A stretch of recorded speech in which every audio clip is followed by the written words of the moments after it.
పేదల ఇళ్లు కూల్చడం తమ ప్రభుత్వ ఉద్దేశం కాదు అంటూ ఉన్నారు సీఎం రేవంత్ రెడ్డి.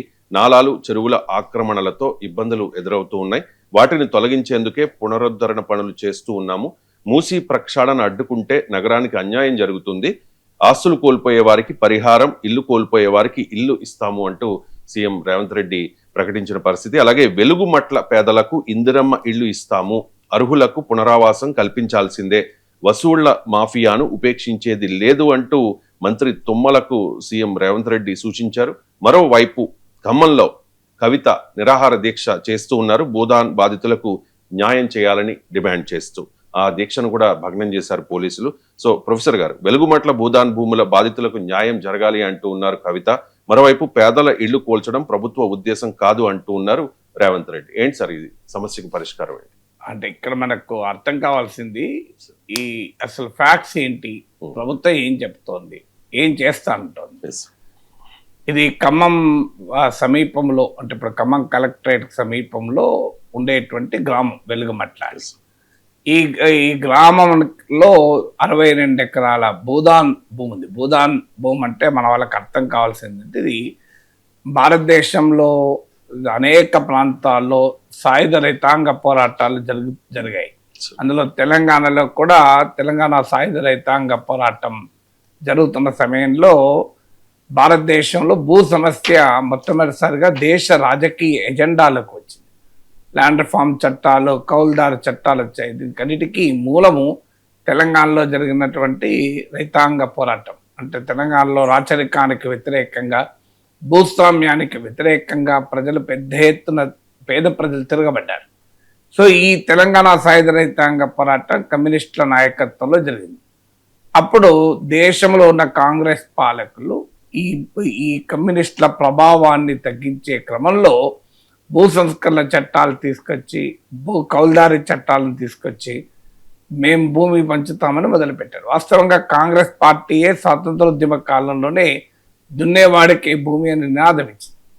సో అక్కడి నుంచి స్టార్ట్ అయిన భూ సమస్య ఎప్పుడైతే తెలంగాణలో ఇది ఒక విరోచిత పోరాటంగా జరుగుతున్న సమయంలో గాంధీ మహాత్మునికి సన్నిహితుడైన వినోబా భావే ఈ తెలంగాణ గడ్డ పైన భూదాన్ ఉద్యమాన్ని, భూదాన్ యజ్ఞం అన్నారు, దాన్ని మొదలుపెట్టారు. పోచంపల్లి గ్రామం ఉంది మనకు హైదరాబాద్ సమీపంలో, దాని పేరు ఇప్పటికీ కూడా భూదాన్ పోచంపల్లి అంటారు. సో అందువల్ల అక్కడ ఒక పెద్ద భూస్వామి భూదాన్ ఇచ్చారు. దీనికి మూలం ఎక్కడ అంటే గాంధీయన్ ట్రస్టీషిప్. గాంధీయన్ కాన్సెప్ట్ ఏంటంటే, అంటే గాంధీజీ అనే మాటలు ఏంటంటే ఉదయ పరివర్తన ద్వారా భూస్వాములు కావచ్చు, పారిశ్రామికవేత్తలు కావచ్చు, సంపన్నులు కావచ్చు, వారి సంపదను పేదలకు పంచవచ్చు అనేది గాంధీయన్ థియరీ. అది ఆచరణలో నిజంగా జరుగుతుందా అనేది ఒక క్వశ్చన్ అయినా, ఈ ఆనాడు స్వాతంత్రోద్యమ స్ఫూర్తితో మొదలైంది భూదాన్ ఉద్యమం. సో ఆ భూదాన్ ఉద్యమంలో భాగంగా వినోబా భావే పిలుపు మేరకు అనేక మంది భూస్వాములు ఆ రోజుల్లో భూములు దానం చేశారు. సో అలా వెలుగుమట్ల గ్రామంలో కూడా ఒక భూస్వామి తనకు సొంతగా ఉన్న 62 ఎకరాల భూమిని పేదలకు పంచడానికి దానం చేశారు. దాని మూలం అక్కడ, అది ప్రభుత్వ భూమి కాదు, అదొక దాతృత్వంతో ఒక భూస్వామి ఇచ్చినటువంటి భూదాన్ భూమి. ఈ భూదాన్ భూమికి నిర్వహించడానికి భూదాన్ బోర్డు అనేది ఉండేది. కేసీఆర్ ప్రభుత్వం వచ్చాక దాన్ని రద్దు చేసి ఈ భూదాన్ బోర్డు కూడా సిసిఎల్ఏ పరిధిలోకి పట్టుకొచ్చారు, chief commissioner of land administration కిందికి. సో అలా ఉన్న భూదాన్ భూములలో చాలా చోట్ల పేదలకు ఈ భూదాన్ బోర్డే కేటాయిస్తూ వచ్చింది. అనేక చోట్ల ఈ భూములు రైతులకు నిజంగా ఎంత మేరకు ఉపయోగపడ్డాయని కూడా చాలా చోట్ల ఆ రోజుల్లో ఆరోపణలు ఏమొచ్చాయంటే, మీరు దేనికి వ్యవసాయ యోగ్యం కాని భూములే ఇచ్చారని. బట్ కాలక్రమేణా ల్యాండ్ కమాడిఫై అయిపోయింది, ల్యాండ్ వాల్యూ పెరిగిపోయింది. ఈ భూదాన్ బోర్డులు కేవలం భూదాన్ ల్యాండ్ భూములు కేవలం అగ్రికల్చర్ ల్యాండే కాదు, అది కాస్త వాల్యుబుల్ అర్బన్ ల్యాండ్గా మారింది. అలా రూపాంతరం చెందిన భూదాన్ భూముల్లో వెలుగుమట్ల భూమి ఒకటి. అంటే ఒకప్పుడు ఇచ్చిన రోజు 1950s ఇచ్చిన రోజు అది ఎక్కడో ఊరికి చివరన ఉన్న భూమే కావచ్చు, కానీ ఈరోజు హైలీ కాస్ట్లీ ల్యాండ్ అయిపోయింది. సో ఈ భూదాన్ బోర్డు 2012 ఆ ప్రాంతంలో కొంతమంది పేదలకు ఈ భూమి ఇక్కడ 100 గజాల చొప్పున ప్లాట్లు ఇచ్చారు. వాళ్ళు ఇల్లు కట్టుకున్నారు. దాదాపు 12-14 ఇయర్స్గా ఆ భూదాన్ భూములుగా ఉన్న భూముల్లో ఇచ్చినటువంటి ప్లాట్ల పైన వారు ఇల్లు కట్టుకొని నివసిస్తున్నారు. ఇప్పుడు 2 రకాలైనటువంటి ఆలోచనలు మొదలయ్యాయి. ఒకటి రాష్ట్ర ప్రభుత్వ వ్యవస్థ యంత్రాంగం నుంచి, ఇది ఖమ్మం కలెక్టరేట్కు సమీపంలో ఉంది కనుక, చాలా వాల్యుయబుల్ ల్యాండ్ కనుక ఇది ప్రభుత్వానికి ఉపయోగపడుతుంది అనే ఆలోచన ఒకటి. రెండవది రియల్ ఎస్టేట్ కాంట్రాక్టర్స్ వీళ్ళ కన్ను కూడా పడింది. 2 రకాలుగా కనబడింది. ఈ వాల్యుయబుల్ ల్యాండ్ దక్కించుకుంటే బ్రహ్మాండంగా రియల్ ఎస్టేట్ వ్యాపారానికి ఉపయోగపడుతున్న ఆలోచన ఒకటైతే, ఆ వెలుగుమట్లో ఉన్న 62 ఎకరాలలో చుట్టూ ఇంకా ల్యాండ్ ఉంటుంది కదా, రకరకాల భూములు ఉంటాయి కదా. ఈ 62 ఎకరాల్లో 30 ఎకరాలకు మాత్రమే ఇప్పుడు ఈ కాంట్రవర్షియల్ ల్యాండ్, ఇందులో 18 ఎకరాల్లో మాత్రమే పేదలు నివసిస్తున్నారు. అంటే ఆల్రెడీ భూదాన్ బోర్డుగా భూదాన్ భూములుగా ఐడెంటిఫై చేసింది, అనుమతి క్లియరెన్స్ ఇచ్చింది 30 ఏకర్స్. టోటల్ భూదాన్ భూమి 62 ఏకర్స్ అని. దాని చుట్టూ పెద్ద ఎత్తున రియల్ ఎస్టేట్లు కూడా డెవలప్ అవుతుంది. ఎందుకంటే ఖమ్మం కాస్త ఈ బైపాస్ వరకు విస్తరించింది, కలెక్టరేట్ కూడా ఉండడం వల్ల. సో దాంతో అక్కడున్న చుట్టూ ఉన్న రియల్ ఎస్టేట్ వెంచర్లకు ఈ పేదల కాలనీ కాస్త వాళ్ళ ల్యాండ్ వాల్యూకు ఇబ్బందిగా మారింది. ఇప్పుడు మీరు హైదరాబాద్లో కూడా చూస్తుంటాం, పెద్ద పెద్ద కాలనీ పాష్ హౌసెస్ ఉన్న ఏరియాలో పక్కన ఒక స్లమ్ ఉంటే ల్యాండ్ వాల్యూ పడిపోతుంది. అందువల్ల ల్యాండ్ వాల్యూకు మీరు even Jubilee hills, Banjara hills కూడా చూడండి, కొంత స్లమ్ ఉన్న ఏరియాకు దగ్గరలో ఉన్న ల్యాండ్ కాస్ట్ తక్కువ ఉంటుంది compare to the other land. Of course మనకు బంజారా హిల్స్, జూబ్లీ హిల్స్ అంటే రేట్లు పెరిగి ఏదైనా ఎక్కువనే ఉండొచ్చు, కానీ బట్ సిగ్నిఫికెంట్ డిఫరెన్స్ ఉంటుంది. అందువల్ల సంపన్న వర్గం మన దేశంలో జరుగుతున్న ఈ డెమోగ్రఫికల్ చేంజ్, జాగ్రఫీ ఇంట్రాక్షన్ ఏమవుతుందంటే గెటోయిజేషన్ ఆఫ్ రియల్ ఎస్టేట్ స్పేసెస్ అంటారు. అంటే ఒక వర్గానికి చెందిన ప్రజలు ఒక ప్రాంతంలో ఉంటుంటారు. మీకు అలాగే ఇప్పుడు ఆ బాంబేలో కూడా ఒక పాష్ ఏరియా, హైదరాబాద్లో కూడా మనకు ఈ పాష్ ఏరియాస్, అంటే rich will live in one place. So ఈ రిచ్ ఉన్నటువంటి ఏరియాలకు అంటే రియల్ ఎస్టేట్ వెంచర్లకు వాల్యూ రావటానికి ఈ వెలుగుమట్లలో ఉన్న పేదల కాలనీ అడ్డంకిగా మారింది వారికి. సో దానితో వారు కూడా దీనిపైన దృష్టి పెట్టారు. అలా అన్ని వైపుల నుంచి దృష్టి ఇచ్చే వరకు ఈ భూదాన్ భూముల్లో కేటాయింపులు అక్రమాలు జరిగాయి. మీరు ఇక్కడికి వెళ్ళి వెకేట్ చేయాలని మొదలుపెట్టారు. సమస్య ఏంటంటే వెకేట్ చేయాలని మొదలుపెట్టి చివరకు ఏ నోటీసులు కూడా ఇవ్వకుండా వెళ్ళి బుల్డోజర్లతో వెళ్ళి కూల్చేశారు. సో మీ యంత్రాలతో వెళ్ళి అధికారులు కూల్చారు. ఈ కూల్చిన వాళ్ళలో చిన్న చిన్న గుడిసెల నుంచి మొదలుకొని ఒక పక్కా హౌసెస్ కూడా ఉన్నాయి. వీళ్ళందరూ పేదలు. నాకు తెలిసిన మేరకు అనర్హులు ఉన్నారు అంటారు, కానీ అనర్హులు అంటే ఎక్కడైనా ఉంటారు. ఏ లబ్ధిదారులు ఏదేంటోనైనా ఎంతో కొంత మిస్యూజ్ అనేది ఉంటుంది, కాదని మనం అనలేము. ఇప్పుడు అది ఏ సంక్షేమ పథకమైనా కానివ్వండి, ఏ ప్రభుత్వ సాయమైనా కానివ్వండి. ఇప్పుడు పారిశ్రామికవేత్తలకు ప్రభుత్వాలు రాయితీలు ఇచ్చాక వారు ఆ భూములను ఖాళీగానే పెట్టి ఉంచుతున్నారు కదా. అదానికి డేటా సెంటర్లకు ఇచ్చిన భూములన్నింటిలో డేటా సెంటర్లు వచ్చాయా? పారిశ్రామికవేత్తలకు ఇచ్చిన భూములన్నింటిలో పరిశ్రమలు వచ్చి ఉపాధి కల్పించబడిందా? ఇప్పటికీ బోలెడు పరిశ్రమలు రాని భూములు వాళ్ళ చేతిలో ల్యాండ్ పార్సల్స్ అలాగే పెట్టుకుని ఉన్నారు. బొగ్గు బ్లాకులు కేటాయించినప్పుడు ప్రైవేట్ కంపెనీలు బొగ్గు ఉత్పత్తి చేశారా? చాలా బొగ్గు బ్లాకులు అలాగే పెట్టుకుని కూర్చున్నారు. స్పెక్ట్రమ్ మీద కేటాయిన పారిశ్రామికవేత్తలు ఏమీ చేయకుండా స్పెక్ట్రమ్ అమ్ముకొని లాభాలు సంపాదించారు.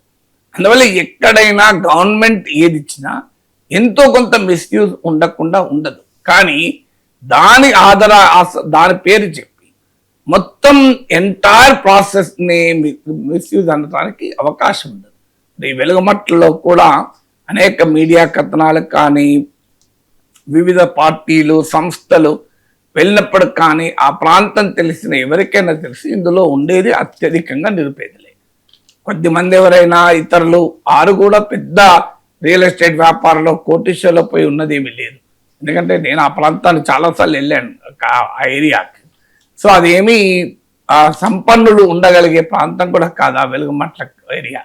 మీకు ఇప్పుడు ఆడ వాటర్ ఫెసిలిటీ కావచ్చు, రోడ్లు కావచ్చు, పవర్ కావచ్చు, అవేవి ఒక మధ్య తరగతి వారు కూడా ఉండగలిగేది కాదు. వాస్తవంగా భూములు ఎత్తిచ్చారు, కానీ బేసిక్ ఇన్ఫ్రాస్ట్రక్చర్ కూడా పెద్ద డెవలప్ కాలేదు అక్కడ.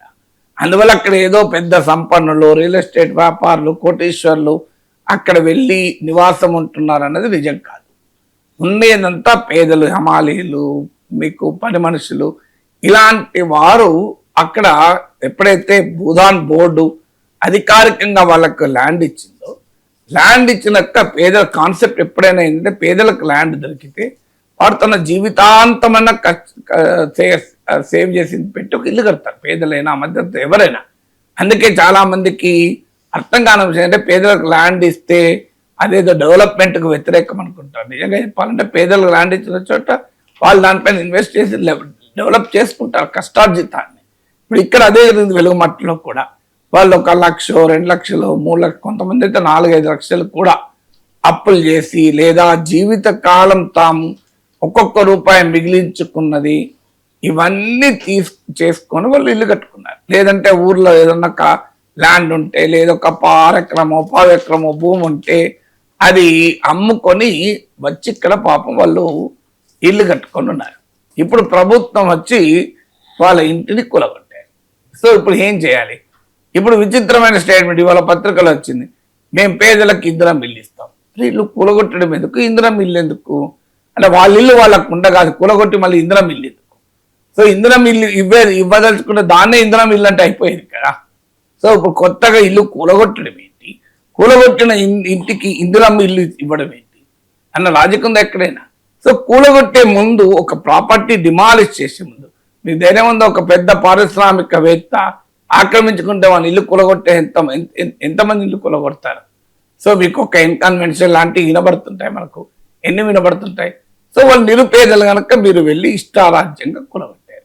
ఎంత ఇష్టారాజ్యంగా? పరీక్షల సమయం ఇది, పిల్లలకు వాళ్ళ పుస్తకాలు కూడా అందులో పోయాయట. పాపం ఒక 10వ తరగతి చదువుతున్న అమ్మాయి చెప్తోంది.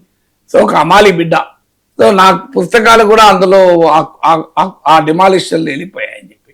సో అలా ఇప్పుడు వాళ్ళకి వేరే ప్రత్యామ్నాయం లేదు, తీసుకెళ్లేదో అంబేద్కర్ భవన్లో షెల్టర్ ఇచ్చారు.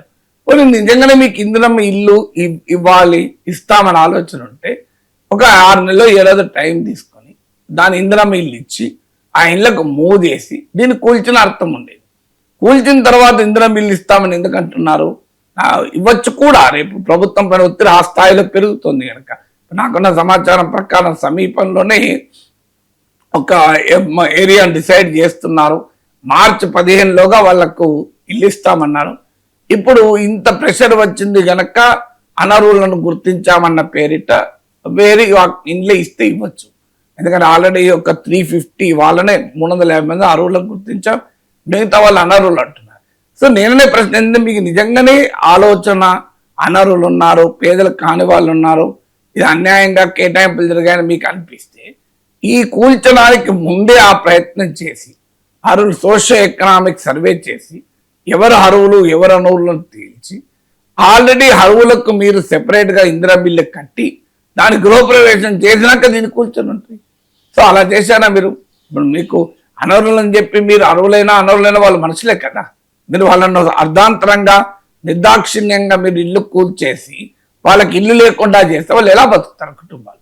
ఈ కామన్ సెన్స్ ఎందుకు ఉండదు వ్యవస్థకు, ప్రభుత్వానికి అనేది? ఇవాళ ముఖ్యమంత్రి స్టేట్మెంట్, పేదల ఇల్లు కూల్చము, మరి అక్కడ వెలుగుమట్టులో కూల్చింది ఏంటి? సో పేదల ఇల్లు కూల్చమని పదే పదే చెప్తున్న ప్రభుత్వం వెలుగుమట్టలో కూల్చిన ఇల్లు పేదలవి కావా? సో అందువల్ల మొదలు భూదాన్ బోర్డు కేటాయింపుల్లో అక్రమాలు జరిగాయంటే అక్రమాల విచారణ జరపచ్చు, మీరు చర్యలు తీసుకోండి. కానీ నిరుపేద మనకు అర్థం కావాల్సింది అంటే ఇది ఇల్లీగల్ ల్యాండ్, ఇల్లీగల్ ఎంక్రోచ్మెంట్ అంటున్నారు. జస్టిస్ విఆర్ కృష్ణయ్యర్ ఒక సుప్రీంకోర్టు తీర్పులో అంటారు, what is illegal can also be justifiable అంటాడు. అంటే కొన్ని చట్ట విరుద్ధమైనవి కావచ్చు కానీ అది న్యాయసమ్మతమైంది అని అంటాడు. అంటే ఇల్లీగల్ అయినంత మాత్రాన జస్టిఫైయబుల్ కాదని కాదు, లీగల్ అయినంత మాత్రాన జస్టిఫైయబుల్ అని చెప్పలేము. ఉదాహరణకు ప్రభుత్వం విధానం తీసుకొచ్చి బడా పారిశ్రామికవేత్తలకు అన్యాయంగా రాయితీలు ఇస్తుంది, అది లీగలే, కానీ అది లీగల్ అయినా కూడా అది జస్టిఫైయబుల్ కాదు. సో ఇల్లీగల్ అనేది లా అనేది వేరు, జస్టిస్ అనేది వేరు. సో వెలుగుమట్లలో పేదలు ఆ భూదాన్ భూముల్లో ఉన్నవారు ఒకవేళ ప్రభుత్వ దృష్టిలో అది ఇల్లీగల్ అయితే అది ప్రభుత్వ దృష్టిలో, కానీ అది స్టిల్ జస్టిఫైయబుల్. ఎందుకంటే న్యాయం వేరు, ధర్మం వేరు. సో చట్టం వేరు, న్యాయసమ్మతం వేరు. So it is justifiable. ఎందుకంటే వాడు ఇల్లు లేనివారు, వారు నిరుపేదలు, వాళ్ళు ఏదో రియల్ ఎస్టేట్ ఆలోచనలతో వచ్చి అక్కడ ల్యాండ్ ఇల్లు కట్టుకోలేదు. వారు గూడు లేదు కనుక వాళ్ళు గూడు కట్టుకున్నారు. మీకు చేతనైతే నిజంగానే ఇది ప్రభుత్వానికి ఉపయోగం అనుకోని, అవసరం అనుకుంటే వారికి ఆమోదయోగ్యమైన న్యాయసమ్మతమైన భూమి ఇంకో చోట కేటాయించి మీరు అన్నట్లు ఇంధనం ఇల్లు కట్టించి అప్పుడు ఖాళీ చేయించాల్సిందే. ఏది లేకుండా ఇప్పుడు ఖాళీ చేసి ఇప్పుడు పెద్ద ఎత్తున అది కాంగ్రెస్ ప్రభుత్వానికి ఒక మరకలాగా మారి కాంగ్రెస్ పార్టీని ప్రశ్నించే స్థాయికి వచ్చాక ఇప్పుడు మేల్కొని మేము భూమి ల్యాండ్ ఐడెంటిఫై చేస్తున్నాం, వాళ్ళ త్వరలో ఇల్లు ఇస్తామంటే ఇది ఏ రకంగా కరెక్ట్ అవుతుంది? ఇవ్వడాన్ని సమర్థిస్తాం, ఇవ్వమని అడుగుతున్నాయి. ఇప్పటికైనా ఆ పేదలకు అక్కడే ఇల్లు కట్టమని అడుగుతున్నారు. కాదనుకుంటే దాని పక్కనే సమీపంలో కట్టినా కాస్త వాళ్ళు సాటిస్ఫై అయితే కావచ్చు. కానీ ఈ పనుల్లో ముందు చేయాల్సింది పోయి కూలగొట్టి వాళ్ళని రోడ్డు మీద నిలబెట్టి ఇప్పుడు నేను భూములు కట్టిస్తాను, పేదల ఇల్లు కూల్చము, మేము ఇంధనం ఇల్లు కట్టిస్తామంటే వాళ్ళ ఇల్లు కూల్చడం ఎందుకు, ఇంధనం ఇల్లు కట్టడం ఎందుకు అనే ప్రశ్న ఉత్పన్నమవుతుంది.